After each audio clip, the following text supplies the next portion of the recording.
senga foydali bo'lgan narsalarga intilgin. Allohdan yordam so'ragin, ojiz qolmagin. Undoq qilganimda unday bo'lardi, bundoq qilganimda bunday bo'lardi demagin, balki bu bo'lgandan keyin shu ish. Bu Allohning taqdiri, Alloh o'zini xohlaganini qildi deb qo'y. Bo'ldi, qalbing xotirjam.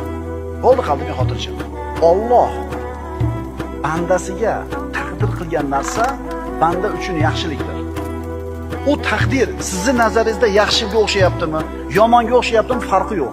Sizga shu narsa taqdir qilindimi, shu narsa sizga yaxshi. Tushunyapsizmi?